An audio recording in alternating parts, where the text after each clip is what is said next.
안녕하세요. 강준식입니다. 먼저 멤버십에 가입해 주신 조폴님께 감사의 말씀을 드립니다. 조폴님과 같이 강의를 진심으로 들어주시는 분들 때문에 사실은 피지컬리 좀 힘이 드는데도 중단하지는 못하고 있습니다. 응원의 댓글을 보내주시는 분들께도 감사의 말씀을 드립니다. 오늘은 바람풍자를 좀 살펴보려고 합니다. 그거는 이 글자가 망각석에 묻혀버린 우리의 먼 조상과 관련된 이야기 때문입니다. 막 거창한 건 아니에요. 작은 이야기인데 그래도 이삭을 줍는 심정으로 우리 고대사의 조각들을 하나씩 주어나가는 과정의 일환이라고 생각해 주시기 바랍니다. 그에 앞서 바람풍자의 원발음이 바람이었다는 그 주장이 있어요. 이를 연구한 최춘태 박사에 따르면 갑골문 시대의 풍자 발음은 원래 팔람이었고 이것이 현재 우리가 쓰고 있는 바람과 같다는 겁니다.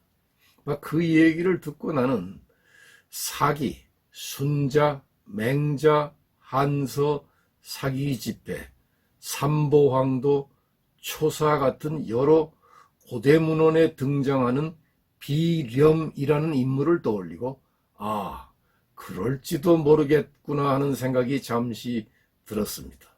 비렴은 원래 상나라 장군이었는데 바람처럼 달리기를 잘해 바람의 신이라는 별명이 붙은 인물이었거든요. 그럼 바람풍자는 어디서 온 글자였을까요? 바람풍, 어떤 글에 보니까 공기를 움직이는 벌레인 봉새가 만드는 것은 바람이기 때문에 생겨난 글자라고 해설을 하고, 또 어떤 글에 보니까 풍은 본래 봉새 봉자였다고 해설을 하던데 이게 사실일까요? 풍자의 갑골문은 두 가지 형태가 있는데 우선 A타입부터 살펴보기로 하죠. 정착되기 전에 갑골문 형태는 상당히 많은데 그중 많이 사용된 5개 정도를 소개를 했습니다. 이 글자들을 다음 그림과 한번 비교해 보세요. 1번과 2번은 봉쇄, 봉황새 또는 봉황이죠. 3번과 4번은 그걸 스케치한 그림인데 어떻습니까? 비슷하죠? 3번과 4번은 봉쇄, 봉자도 되고 바람풍자도 됩니다. 왜냐하면 상나라 때 점친 내용을 적은 문장, 곧 복사에 보면 오늘은 봉황이 없다거나 큰 봉황이라는 문장이 자주 등장하는데 이거는 오늘은 바람이 불지 않는다, 큰 바람이 분다는 뜻으로 봉황이 바람이라는 뜻으로 가차된 글자라는 걸 알 수 있기 때문입니다. 그럼 옛사람은 바람을 표현할 때 왜 봉황을 빌려서 표현을 했던 걸까요? 갑골문은 사물을 스케치하는 데서 출발한 거죠. 그런데 바람은 형체도 없고 그림자도 없어요. 그러니 직접 스케치할 수가 없죠. 하지만 바람 그 자체가 존재한다는 건 알고 있어요.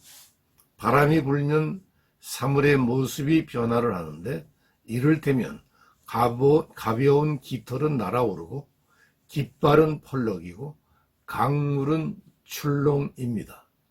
이걸 보고 옛사람은 바람이 일으키는 사물의 변화를 형상화함으로써 바람의 개념을 나타낼 수 있다는 생각에 도달을 했던 겁니다. 그 결과가 3번과 4번의 갑골문으로 표현된 봉황, 봉황새 또는 봉새예요. 하지만 이게 진짜 새가 아니라는 것은 그들도 알고 있었죠. 그 증거가 뭐냐 하면 봉황을 표현한 갑골문에는 새의 특징인 눈이나 부리 같은 게 보이질 않거든요. 보이는 것은 머리와 날개 정도일까? 현대 과학의 지식은 없지만은 바람이 공기가 흐르는 현상이라는 것은 옛 사람들도 알고 있었습니다. 그래서 바람이 이는 것은 봉황이 날개를 치면서 공기의 흐름을 일으키기 때문이라고 생각을 했고, 그에 따라 바람을 봉새 봉자로 표시를 하게 된 거예요. 그러니까 갑골문의 바람 풍자와 봉새 봉자는 그 출발점이 같죠. 3번과 4번 그림을 다시 한번 보세요. 봉황 머리 위에 역삼각형을 그려놓은 게 보이죠? 관 같은 이 그림은 봉황의 지위와 권위를 표시한 거라고 해요. 봉황이 바람이에요. 옛사람은 봉황이, 아니 바람이 굉장히 중요하다고 생각을 했습니다. 기후나 날씨의 옛말이 혹시 뭔 줄 아시나요? 풍일, 곧 바람과 볕이에요. 옛사람은 날씨를 결정하는 요소가 바람과 볕인데, 그 중에서도 바람 풍자를 날 일제 앞에 둔 것은 날씨를 결정하는 가장 중요한 요소가 바람이라고 옛사람이 생각을 했다는 증거예요. 날씨가 좋아야 농사가 잘 되고, 농사가 잘 돼야 백성이 풍족해지고 편안해지기 때문에 풍년과 흉작에 결정적 영향을 미치는 바람의 방향, 시기, 강도, 건습도 등을 측정할 수 있는 사람은 존경을 받았고 고대의 지도자가 되었던 거예요. 삼황 오제 시대의 삼황에 해당하는 그 수인, 복희, 여와 이 세 사람의 그 성이 뭔 줄 아세요? 바로 풍성이었습니다. 바람풍자 풍성이었습니다. 이 세 사람 모두 바람을 측정하는 사람들이었거든요. 바람을 측정하는 사람이 지도자로 추대가 되어 삼황이 되었던 거예요. 바람의 다른 이름인 봉황은 역삼각형의 관으로 표시된 그 지위와 권위의 상징으로 후대에는 신격화되어서 신령한 새, 곧 신조로 숭배 대상이 되기도 하죠. 그런데 상나라 후기로 오면 봉자에 약간 변화가 보입니다. 갑골문 B타입입니다.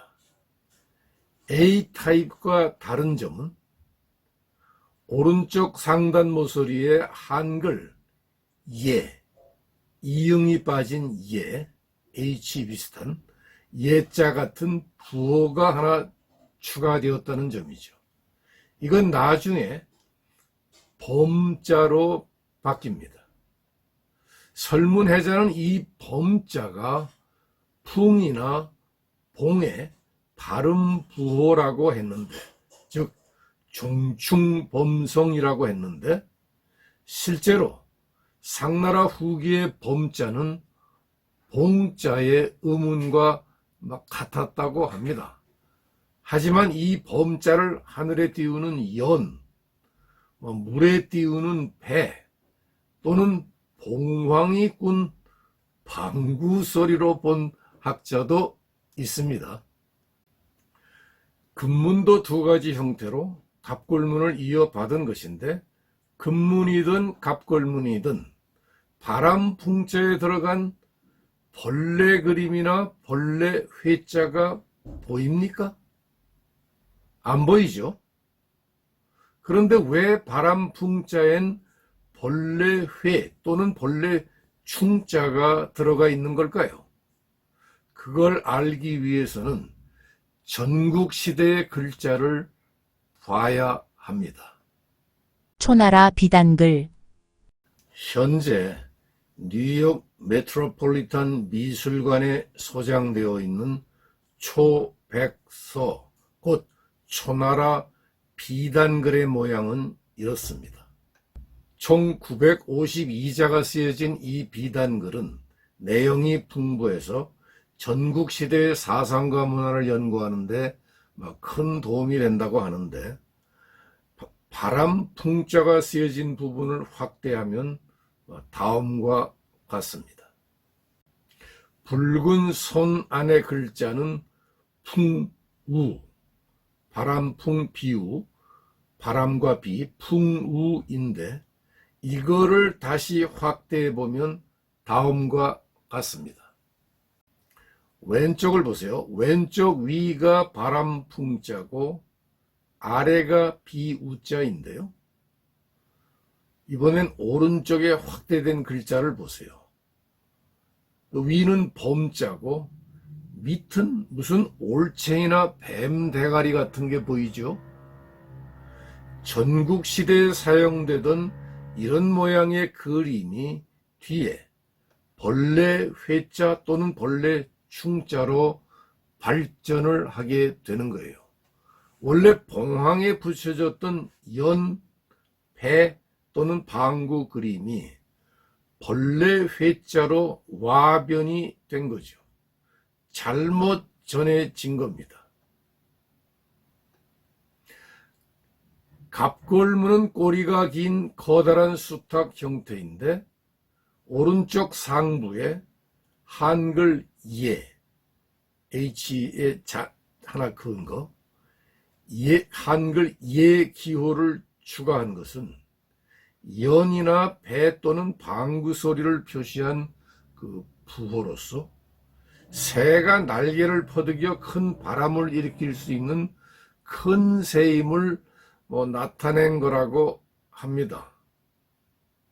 금문은 갑골문을 이어받았는데, 오른쪽 꼬리 깃털 부분에 눈동자를 추가해 가지고 공작 같은 모습을 나타냈다고 주장하는 학자가 있는데, 어쨌든 이것이 세 번째 전국에 오면은 올챙이나 뱀 대가리 같은 모양으로 바뀌게 되는 거죠. 이걸 네 번째 소전이 이어받았고, 다섯 번째 해서에 와서 벌레 회자로 바뀐 걸 볼 수 있습니다. 결국 해서는 범과 회를 조합한 글자예요. 이렇게 벌레 회자가 들어간 글자로 잘못 정착이 된 뒤에 이 점을 합리화하기 위해서 바람이 불면 벌레가 생긴다, 풍동충생, 바람이 불면 벌레가 생긴다는 식의 설명도 한때는 유행을 했지만은 현대과학으로는 성립이 안 되는 얘기죠. 바람하고 벌레하고 무슨 관계가 있겠어요? 하지만 전국 이후에 풍자의 획수가 확 줄어든 건 사실이에요. 쓰기가 수월해졌죠. 여기서 문득 떠오르는 의문은, 갑골문을 만든 사람들도 어차피 빌려서 쓸 거라면, 가차할 거라면 처음부터 한글 예자, 곧 범자를 가차했으면 쓰기도 훨씬 쉬웠을 텐데, 왜 굳이 복잡한 봉세 봉자를 고집했던 걸까 하는 점입니다. 이 물음은 바람풍자의 실체를 밝히는데 굉장히 중요한 역할을 합니다. 정말 왜 복잡한 봉자를 고집했던 걸까요? 봉쇄, 봉, 봉쇄 봉자인 세조가 들어가 있지만은 이 새가 진짜 새가 아니었다는 건 옛사람들도 알고 있었죠. 앞에서도 언급했지만은 새 특징인 눈이나 부리 같은 그림이 갑골문에는 보이질 않거든요. 닭이나 공작이 봉황의 원형이었을 거라고 추정하는 사람도 있지만은 닭이든 공작이든 공작새든 문제는 누구도 봉황을 본 사람이 없었다는 점이에요. 왜? 봉황은 현실에는 존재하지 않는 상상의 새였거든요.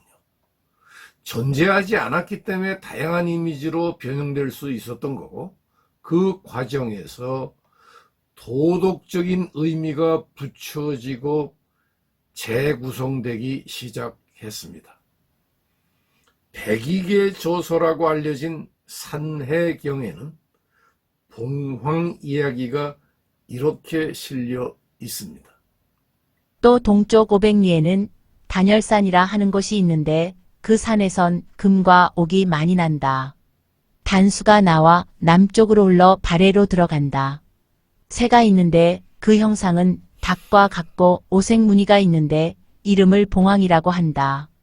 머리 무늬는 덕을 말하고 날개 무늬는 의를 말하며 등 무늬는 예를 말하고 가슴 무늬는 인을 말하며 배 무늬는 신을 나타낸다. 봉황의 인의 예 덕 신, 이 5가지의 유교적 색채가 덧칠이 된 건데, 내 관심은 그런 유가적인 그 옷차림에 있는 것이 아니라 봉황이 산다는 단열산에서 나온 단수가 남쪽으로 흘러 발해로 들어간다는 대목입니다.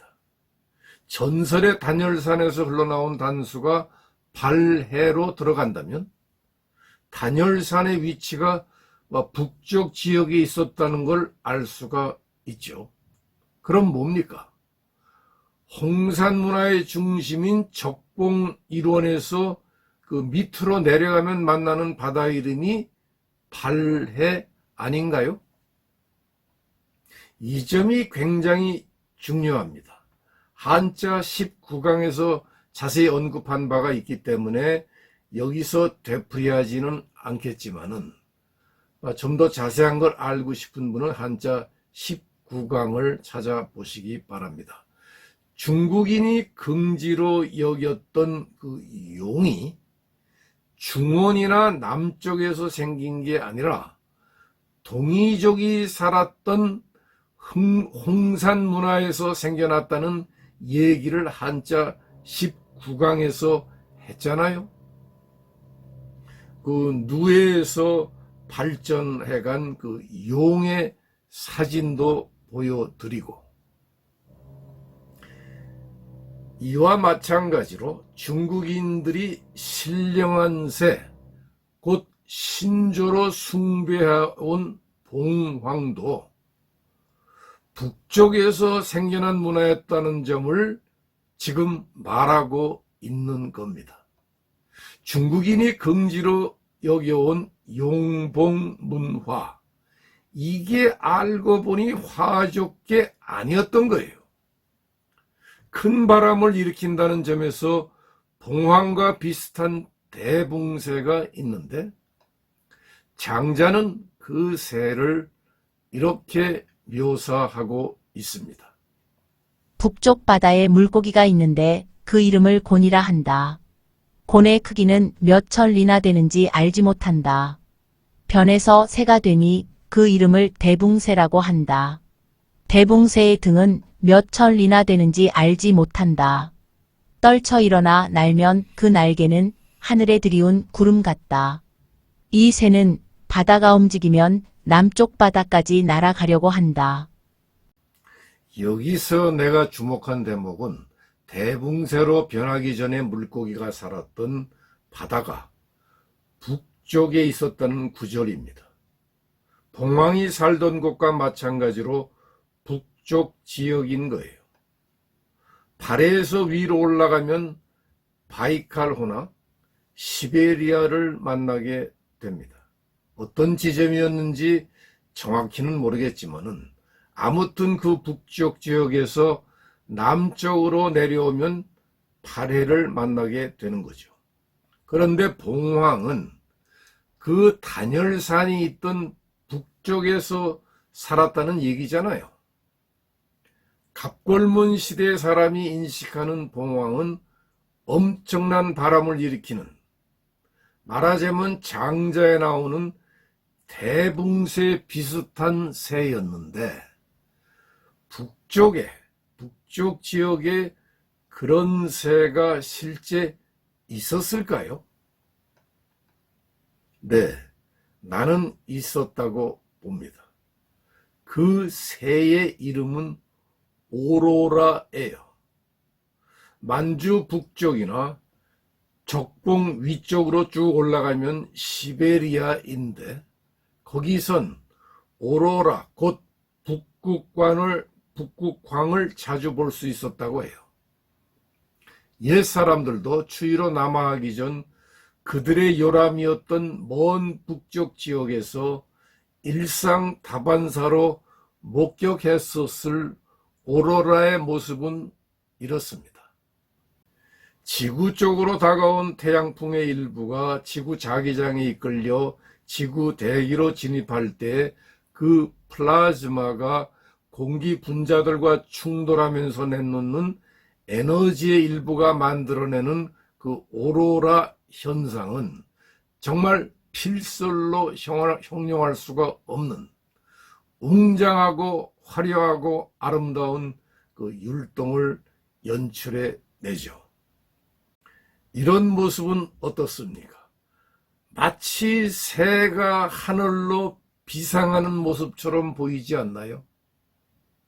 옛 사람들은 황홀한 바람 소리의 연주 속에 펼쳐지는 오로라의 이런 형태에 도취되곤 했던 거예요. 장엄하죠. 그러나 기후가 살아가기 어려울 정도로 추워지기 시작하면서 옛 사람들은 천년 단위의 자기들의 요람을 버리고 따스한 남쪽으로 이주를 하기 시작했습니다. 오로라에 대한 역사적 기억은 입소문을 타고 자손 대대로 이어져 내려왔죠. 시간이 흐를수록 오로라의 정체는 모호해져 갔지만은 세대를 거치며 전해져 온 웅장하고 화려하고 장엄하고 아름다웠던 그 오로라의 추억은 마침내 글자 형태로 재탄생하게 됩니다.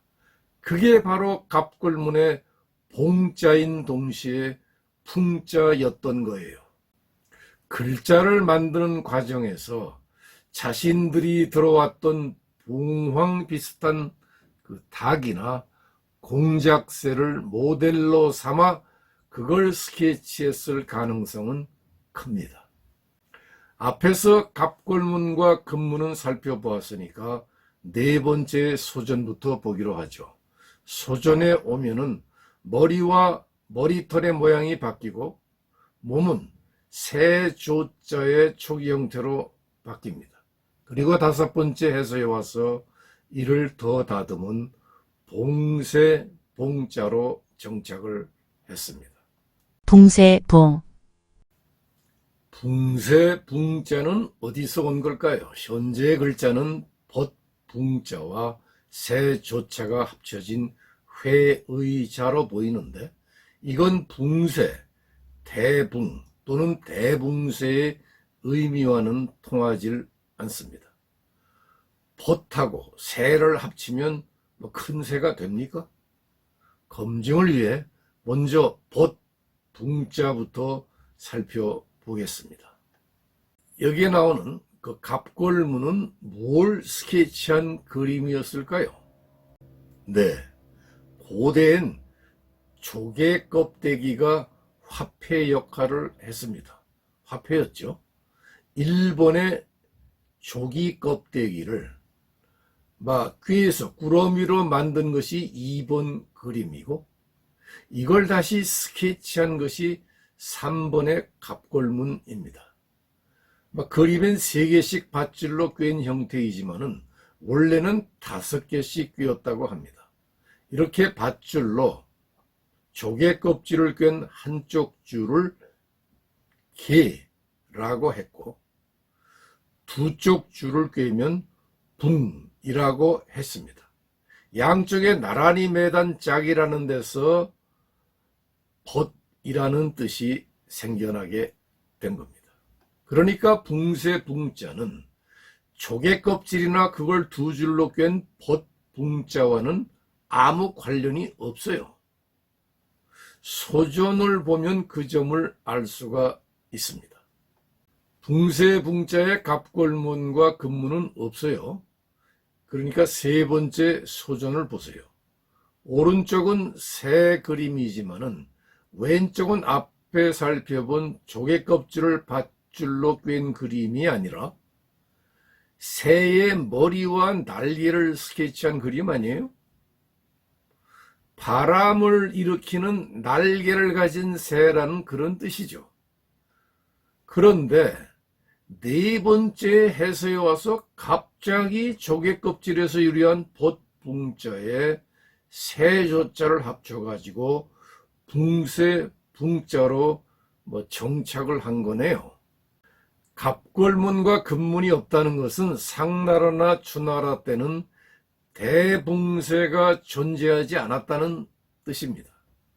그럼 대붕새는 언제 생겨난 걸까요? 네, 짐작하시는 것처럼 기원전 3세기형 장자 때 처음 등장한 상상의 새입니다. 붕종만리라고 해서 대붕새가 한 번 날면 만리를 간다는 뜻에서 원대한 사업이나 양양한 앞날 등을 말할 때 자주 쓰이는 사자성어이기도 한데 현실에는 그런 새가 없죠. 그럼 장자는 왜 그런 대붕새를 만들어냈던 걸까요? 기본적으로는 자연에 대한 그 경외감과 그 숭배 사상에서 비롯된 거라고 볼 수 있지만은, 사실 대붕새는 봉황과 같은 거예요. 이름만 다른 거죠. 시기적으로는 봉황이 먼저고 대붕새가 나중이죠. 전국시대 말기에 저 유명한 초나라 시인 굴원의 제자였던 송옥은 새들 가운데는 봉황이 있고 물고기 가운데는 대곤이 있습니다. 봉황은 공기를 박차면 곧바로 부천리 상공까지 솟아올라 구름과 안개를 뚫고 푸른 하늘을 등지고 높고 가없는 하늘로 날개를 펴고 날아갑니다. 그런데 울타리 사이나 날아다니는 참새 따위가 어찌 봉황처럼 하늘과 땅의 높고 넓음을 측정할 수 있겠습니까? 라고 양왕에게 말했던 것으로 대초왕문이란 글에 실려 있는데, 이 문장에 등장하는 봉황이나 대곤은 장자에 등장하는 대붕새 및 곤과 동일한 거예요. 그럼 왜 장자는 봉황을 대붕새로 바꿔 표현을 했을까? 상나라 때 오로라의 기억 속에서 탄생한 동이족의 봉황은 그 후 화하족의 주나라 및 춘추 시대를 지나면서 공자 등의 유가에 의해 도덕적 함의를 부여받습니다. 문을 숭상하고, 문무할 때 문을 숭상하고 도덕과 이상을 중시하는 유가에서 봉황은 아름다운 덕행의 화신이 되었고, 정치적으로는 청명함과 천하태평의 그 상징이 되었습니다. 하지만 그런 정형화된 틀 속에서 동의적이 추구하던 정신적 자유는 구속되고 억압이 되었죠. 그러다가 정치 사회적 불안이 가중되는 전국 시대로 넘어오면은 덕치와 이성과 도덕의 중압감과 압박 구속 속에서 벗어나려는 움직임이 태동하기 시작합니다. 그게 바로 세속의 굴레에서 벗어나 정신적 자유를 얻으려는 일종의 낭만주의 같은 것인데, 그 깃발을 높이 쳐든 사람이 바로 장자였어요. 그는 봉황의 도덕화에 반대했죠. 그리고 공자에 대한 사상적 대결의 결과물로 탄생시킨 것이 바로 대붕세였던 거예요. 대붕세의 초연하고 자유로운 이미지는 격동기인 전국시대의 선비들에게 더 많은 공감과 호응을 얻어냈고, 이것이 나중에는 궁극적으로는 유가사상과 도가사상의 대결로 발전을 하게 되는데, 여기서의 주제는 아니므로 다시 대붕세 이야기로 돌아가죠. 대붕세가 유가적인 속박을 벗어나려는 장자의 몸부림이었다니. 그러고 보니까 장자가 태어난 그 송나라는 본래 상나라를 멸망시킨 그 주나라가 상나라 후손들에게 봉토로 주었던 땅이기 때문에 장자도 상나라의 후예였을 가능성이 높습니다. 중국인이 그토록 긍지로 삼아온 용봉문화의 용과 봉, 이 두 가지가 모두 그 원형은 동이족의 문화 속에서 탄생한 상상동물에서 출발했다는 점을 다시 한번 지적을 해두면서 오늘은 여기서 강의를 마칠까 합니다. 몸이 건조하고 지루한 이야기를 장시간 경청해 주셔서 감사합니다. 한자 이야기는 다음에도 계속됩니다. 이 영상을 재미있게 보셨다면 좋아요와 구독을 눌러주시고 알람 설정을 해주세요. 영상 제작에 큰 힘이 됩니다.